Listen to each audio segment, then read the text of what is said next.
Bonjour, voici le programme que je vous propose pour l'an prochain, 2021-2022, les scandales de l'histoire de la peinture. Pourquoi l'idée de scandale? Eh bien parce qu'elle nous fournit une porte d'entrée, une grille de lecture de cette histoire de la peinture.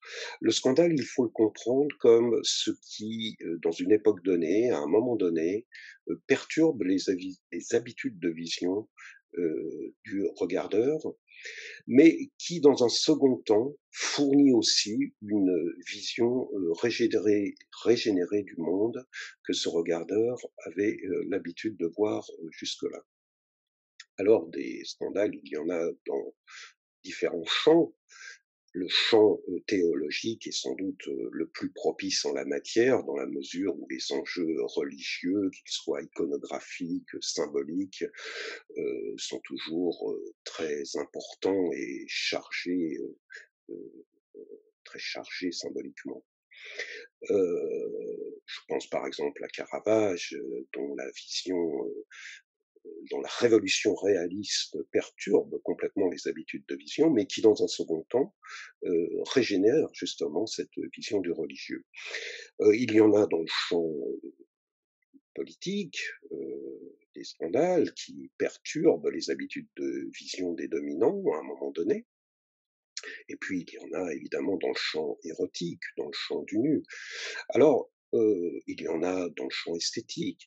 Alors, à chaque fois, il s'agira dans chacun de ces champs de s'appuyer, comme d'habitude, sur un certain nombre euh, de vidéos ou plutôt de diaporamas avec des peintures précises pour décliner à chaque fois ces différents scandales et leur positivité.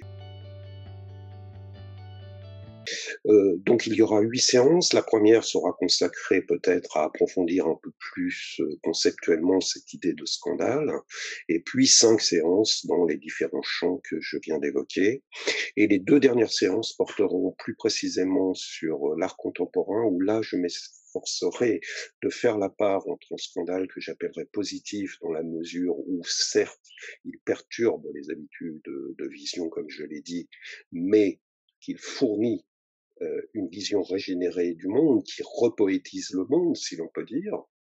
Ça serait le scandale positif, et une critique du scandale négatif, c'est-à-dire la recherche de la nouveauté à tout prix, la quête du scandale pour le scandale, faire le buzz, qui n'a d'autre vocation finalement que de faire monter les enchères sur un plan financier, d'améliorer la notoriété de l'artiste.